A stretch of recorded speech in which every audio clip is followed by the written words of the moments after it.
c'est un retournement dans leur mentalité. Toutes ces choses qui te sont arrivées dans ta vie, toutes ces mauvaises choses, toutes ces choses que tu reproches aux autres, elles sont maintenant à toi. Tu dois trouver un moyen de reprogrammer ton esprit, de sortir des sentiers battus. Beaucoup de gens vont écouter ça, et ils seront motivés, ils vont s'enflammer. Ils seront tellement remontés que ce n'est même pas drôle. La motivation est vive, elle commence à s'enflammer. Mais cette ardeur, une fois qu'elle s'est consumée, est-ce que c'est si peu ardent? Cela a brûlé. Ça doit être quelque chose de profond à l'intérieur. Donc la motivation, c'est comme ça. Si tu es marié, et que ta femme va bien, et que tes factures sont payées, et que les enfants vont bien, et que le chien va bien, si tout va bien, tu pourrais trouver de la motivation, parce que ta vie est heureuse. C'est cet enfoiré qui se réveille dans les égouts tous les jours, qui n'a rien pour rentrer à la maison, qui n'a rien. Les factures ne sont pas payées, il ne sait pas quand il aura son prochain repas, il ne sait rien du tout. Et il se dit qu'il peut aller se faire voir. Je vais faire ce que je dois faire pour arriver où je dois aller. C'est la motivation puissante dans la conduite et bientôt dans l'obsession. L'obsession fait une personne, fait d'autres personnes. Ainsi, lorsque vous êtes autour de quelqu'un d'obsédé, la plupart des gens n'ont aucune idée de comment vous appeler. Alors ils vous traitent de fou. Ils vous traitent de fou parce qu'ils ne comprennent pas où vous essayez d'aller. Ce que vous essayez de faire, ce que vous essayez d'être. Donc, pour les gens normaux, nous sommes tous normaux. Nous sommes tous très normaux. Une fois qu'ils tournent cet état d'esprit à un point où ils ne veulent plus être soi-disant normaux, c'est là que vous commencez à découvrir que la motivation ne suffit pas. Ce n'est pas suffisant.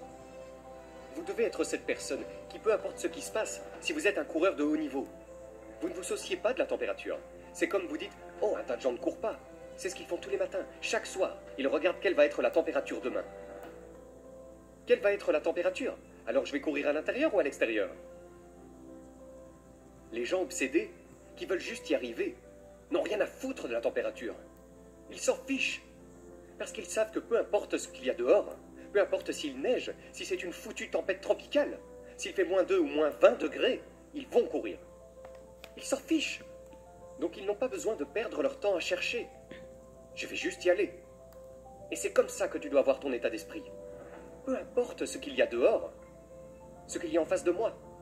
Parce qu'une personne motivée ne va pas regarder le fait que le temps va changer sa motivation. En bien ou en mal. Oh, il fait 70 degrés et du soleil, je suis motivé. Oh, il fait 30 et il y a du blizzard. Je m'en fous. Je vais rentrer à l'intérieur. Une personne obsédée s'en fout. Elle fait proprement son travail. Quand j'étais en enfer, je n'étais pas capable d'être en enfer et d'être calme. L'enfer vous rend anxieux. L'enfer vous donne envie de vous en sortir. Il y a une personne qui a la capacité d'être en enfer et de penser très calmement, très rationnellement à ce qui se passe. Quelle est la vérité? Quelle est la réalité? Pourquoi mon père est comme ça? Pourquoi ses enfants me traitent-ils de nègre? Pourquoi?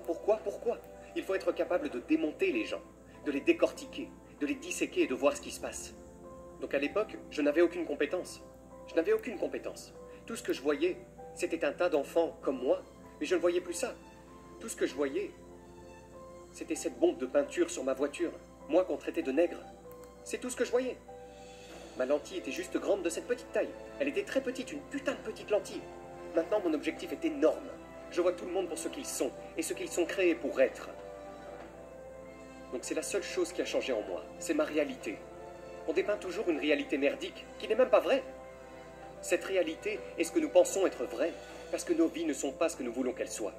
J'ai réalisé que Dieu n'allait pas me donner une carte de sortie de prison. Et depuis ma naissance, jusqu'à l'âge de 19 ans, ma vie a été semée d'embûches. Je me heurtais constamment à des obstacles. Obstacle après obstacle, après obstacle. Et j'ai dû trouver comment gérer la souffrance, comment y faire face. Car elle faisait partie de ma vie depuis toujours, du moins c'est ce que je pensais.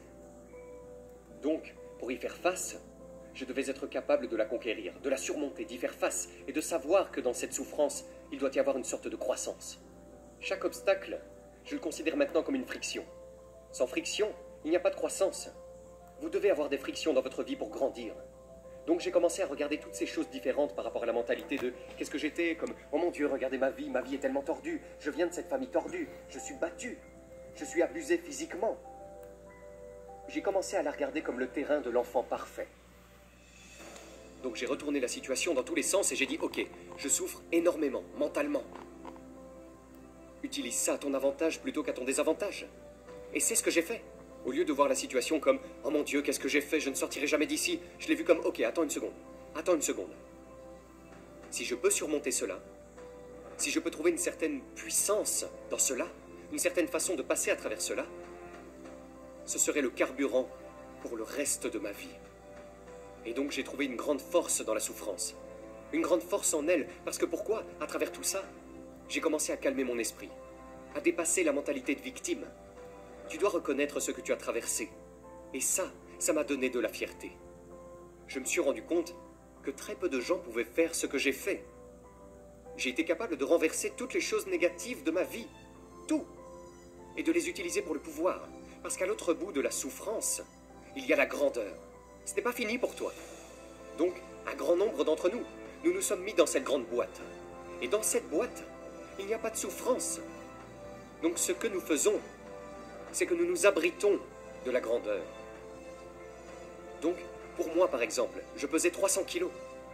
À un moment de ma vie, je pulvérisais des cafards. Je gagnais 1000 $ par mois. Je vivais dans cette boîte. Je regardais parfois par-dessus la boîte et je voyais l'enfer, la souffrance, les tempêtes, les éternelles tornades. Je ne veux pas aller là-bas. Mais je savais que si je pouvais traverser cette merde mentalement, de l'autre côté, il y avait une personne entendue de kilos, qui est un imbécile, qui a fait l'école des rangers, la seule personne qui fait ceci, la seule personne qui fait cela, la seule personne qui fait ceci. Mais c'est à travers toute cette merde que j'ai dû traverser. Donc tu jettes un coup d'œil par-dessus la boîte, et tu y retournes et tu dis « Oh, je suis bien 300 kilos en gagnant 1000 $ par mois, je suis bien ici. » Parce que cet obstacle, c'est de la souffrance, c'est de la souffrance. Et quand vous êtes prêt à aller au-delà de la souffrance, et à voir que la souffrance est l'un des meilleurs moyens de grandir, que vous pouvez surmonter, parce que vous pouvez souffrir à long terme, vous pouvez souffrir lentement, ou vous pouvez passer par la douleur, et ensuite expérimenter ce qu'il y a de l'autre côté. L'autre côté est l'endroit où vous commencez vraiment votre voyage. Les gens pensent qu'ils commencent leur voyage parce qu'ils sont nés. Non. Il y a beaucoup de gens dans les tombes qui ont vécu 100 ans et qui n'ont jamais vraiment commencé leur voyage. Le vrai voyage commence quand vous sortez de cette boîte et vous commencez à grimper des montagnes et à grimper des montagnes. Et vous pensez que vous êtes au sommet de la montagne et vous descendez de l'autre côté en pensant « je suis là » et vous levez les yeux en disant « je suis foutu, il y a une autre putain de montagne ». Et ça continue, et ça continue, et ça continue. Et juste quand tu es prêt à abandonner, tu attends cette dernière montagne, tu descends et tu regardes, et tu es là. Et ça commence à avoir du sens pour toi. Ça n'a pas de sens pour vous, jusqu'à ce que vous sortiez de cette putain de boîte. J'ai parlé à tellement de personnes, et ce que je dis n'est pas pour tout le monde. Tant de gens n'ont pas la moindre idée de ce que je dis, parce qu'ils sont dans cette putain de boîte. Et c'est leur cerveau. Le cerveau est une chose très puissante. Il a un avantage tactique sur vous tout le temps. Il connaît vos peurs, vos insécurités. Il sait où vous ne voulez pas aller, donc il vous guidera loin de cela. Et c'est pourquoi le cerveau gagnera toujours, jusqu'à ce que vous le reprogrammiez. Il gagnera toujours, jusqu'à ce que vous le reprogrammiez.